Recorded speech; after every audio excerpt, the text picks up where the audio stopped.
Students, आज हम discuss करेंगे चैप्टर फ्रैक्शन के अंदर एक्सरसाइज 7.1 का क्वेश्चन नंबर 1। तो बेटा ये चैप्टर हमारा फ्रैक्शन का चैप्टर है। तो आपको फ्रैक्शन पता ही चल गया होगा, अगर नहीं पता है तो एक बार मैं दोबारा से बता रही हूँ कि व्हाट इज़ फ्रैक्शन। जैसे कि बेटे मान लीजिए ये आपके पास एक बिस्किट है, ठीक है, एक बिस्किट है मेरे पास, लेकिन आपके साथ आपका फ्रेंड भी बैठा है। आपने क्या किया, इस बिस्किट को हाफ कर दिया, आधा इसको अपने फ्रेंड को दे दिया, आधा इसको आपने खा लिया। लेकिन जो पहले तो वो एक बिस्किट था, पहले वो कितना बिस्किट था, एक बिस्किट था। अब हमने उसको क्या कर दिया, 2 पीसेस में कन्वर्ट कर दिया, आधा आपने खाया, आधा आपने अपने फ्रेंड को दिया। अब इस हाफ वाले बिस्किट को हम मैथ्स में कैसे रिप्रेजेंट करेंगे, मैथ्स में इसको हम कैसे दिखाएंगे कि भाई ये जो हाफ बिस्किट है इसको हम मैथ्स में कैसे रिप्रेजेंट करेंगे। इसे हम लिखेंगे 1/2। तो ये जो रिप्रेजेंटेशन है इसे हम फ्रैक्शन बोल देते हैं, ठीक है। जब आपने देखा होगा आपके टीचर आपको मार्क्स भी देते हैं 10 में से 8, तो ऐसे 10 में से 8 आपको दे देते हैं मार्क्स, तो ये भी फ्रैक्शन में आपको मार्क्स देते हैं। तो फ्रैक्शन जो होता है इसके अंदर आप देखो कि एक जो डिजिट है ऊपर लिखते हैं, एक डिजिट नीचे लिखा होता है, सेंटर में एक लाइन होती है। तो ऐसे जो आपके पास लिखे हुए होते हैं नंबर्स, तो उसे हम फ्रैक्शन बोल देते हैं। तो बेटे ये जो ऊपर लिखे हैं या नीचे लिखे हैं इसका मीनिंग क्या है, ठीक है। जैसे कि ये एक बिस्किट था, इसको हमने कितने पार्ट्स में डिवाइड किया, 2 पार्ट्स में। तो नीचे हमने क्या लिखना होता है, how many parts divided into. वो जो पूरी चीज़ थी आपके पास पहले, होल जो एक पूरी चीज़ थी पहले, वो एक पूरी चीज़ थी, कोई उसके पार्ट्स नहीं थे, उसे हम होल बोल देंगे। वो एक पूरी चीज़ थी, उसको हमने क्या कर दिया, पार्ट्स में डिवाइड कर दिया। तो कितने पार्ट्स में डिवाइड किया था हमने इस बिस्किट को, 2 पार्ट्स में, तभी हमने नीचे लिख दिया 2। उसमें से आपको कितना पार्ट मिला, ठीक है, आपके पास कितना बिस्किट आया, कितना हिस्सा आपके पास आया, एक ही हिस्सा आया ना, इसके 2 हिस्से बन गए, एक ये एक ये, तो इसके 2 हिस्से थे, उसमें से सिर्फ आपके पास एक ही हिस्सा है। तो ऊपर हम लिखेंगे how many parts we have, हमारे पास कितना पार्ट आया, ठीक है। तो हो हम ऊपर लिखते हैं। तो जैसे ही इस बिस्किट के हमने 2 हिस्से किए थे, उस नीचे हम 2 लिख देंगे। आपके पास कितना बिस्किट मिला, आपको सिर्फ एक ही हिस्सा मिला, तो आप ऊपर लिख दिया 1। तो ऐसे हम फ्रैक्शंस लिखते हैं। तो चलिए बेटा स्टार्ट करते हैं हमारा क्वेश्चन नंबर 1। तो बेटे देखिए यहाँ पे एक आपके पास डायग्राम गिवन है। तो इस क्वेश्चन में करना क्या है, right the fraction representing the shaded portion. हमने शेडेड पोर्शन को रिप्रेजेंट करके एक फ्रैक्शन लिखना है। तो पहले बेटा ये एक ट्राइएंगल शेप है, ठीक है, ये एक ट्राइएंगल ऐसे एक शेप है जिसको उन्होंने पहले क्या कर दिया है, पार्ट्स के अंदर ऐसे करके डिवाइड कर दिया। तो उसके कितने पार्ट्स बना लिए उन्होंने, 1 2 3 4। और एक बात और याद रखनी है, जब हम फ्रैक्शन करते हैं तो पार्ट्स इक्वल होने चाहिए। पार्ट्स क्या होने चाहिए, इक्वल, क्लियर, ये नहीं है कि अनइक्वल हो। तो बेटे चले, आपको ना मान लीजिए यहाँ पे शेडेड वाला हिस्सा आपको मिलने वाला है, शेडेड वाला हिस्सा आपको मिलने वाला है, क्लियर। तो चले हम देखेंगे कि हमें कितना मिलेगा।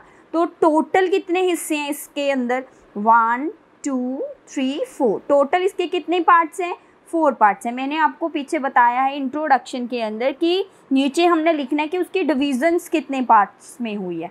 तो यहाँ पे हमने लिखना है उसको डिवाइड कितने पार्ट्स में किया गया, 4 पार्ट्स में। तो व्हाट वी हैव, हमारे पास कितने हैं, आपको कितने मिलेंगे, शेडेड वाले आपको मिलने हैं। तो यहाँ पे कितने शेडेड हैं भाई, यहाँ पे कितने शेडेड हैं जो आपको मिलने वाले हैं, यहाँ पे शेडेड है 1 और 2।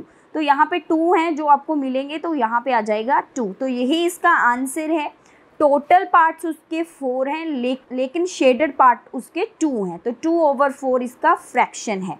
तो बेटे नेक्स्ट देखें, नेक्स्ट है यहाँ पे अगेन एक डायग्राम है। तो फिर हम इसका फ्रैक्शन कैसे लिखेंगे, सबसे नीचे हमने लिखना होता है यहाँ पे भी कितने डिविजन्स हैं।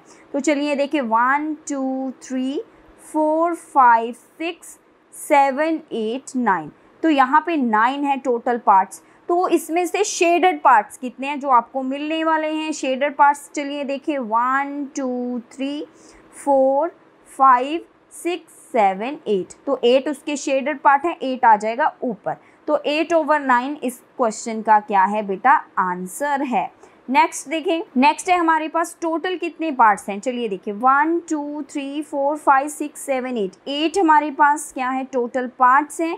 इसमें से शेडेड कितने हैं, शेडेड है 1 2 3 एंड 4।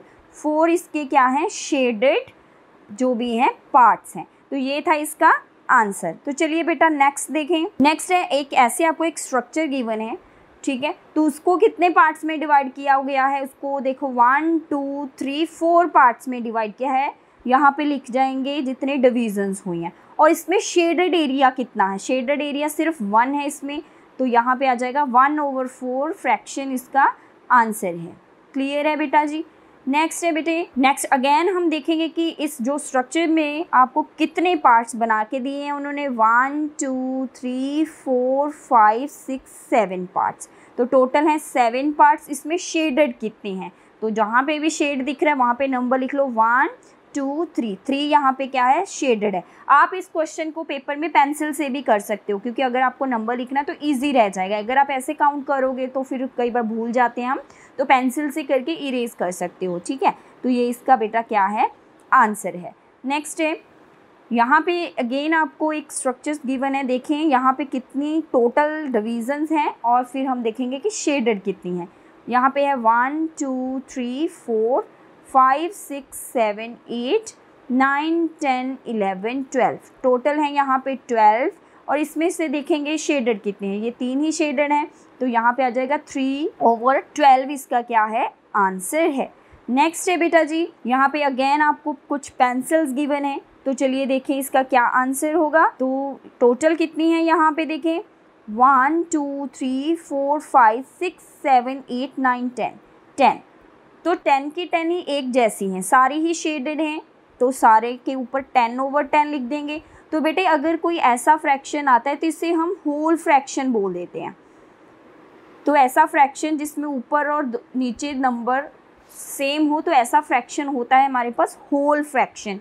तो ये हम टाइप ऑफ फ्रैक्शन में पढ़ेंगे, ठीक है बेटा। तो ये था इसका आंसर। नेक्स्ट है एक अगेन आपको एक डायग्राम गिवन है, तो चलिए देखिए कितने टोटल पार्ट्स हैं, 1 2 3 4 5 6 7 8 9, तो टोटल है इसके पार्ट्स 9। तो शेडेड कितने हैं, शेडेड है हमारे पास 1 2 3 एंड 4 ही शेडेड है, 4/9 इसका क्या है बेटा, आंसर है। बहुत इजी क्वेश्चन है ये, को बिल्कुल गलत नहीं करना अपने पेपर्स में, तो इसको ध्यान से अटेम्प्ट करिए।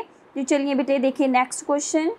नेक्स्ट है हमारे पास एक फूल सा बना हुआ है, तो इस फूल के जो भी पार्ट्स हैं, चलो टोटल देखें कितने हैं, 1 2 3 4 5 6 7 8, टोटल इसकी 8 पत्तियां हैं। उसमें से शेडेड कितनी हैं, 1 2 3 एंड 4 ही शेडेड हैं, तो 4/8 इसका क्या है भाई, आंसर है। तो चलिए बेटे देखिए नेक्स्ट क्या है। नेक्स्ट है आपके पास एक बटरफ्लाई है, ठीक है जी। चलो जी बटरफ्लाई को देखते हैं हम, इसके कितने पार्ट्स किए गए हैं, 1 और 2 पार्ट्स किए गए हैं इसके। तो नीचे आ जाएगा कितनी डिविजन्स हैं और कितना एरिया उसका शेडेड है, कितने पार्ट्स उसके शेडेड हैं, उसका एक ही पार्ट शेडेड है, तो 1/2 इसका आंसर है। तो बेटे ये था आपके पास आंसर ऑफ क्वेश्चन नंबर 1।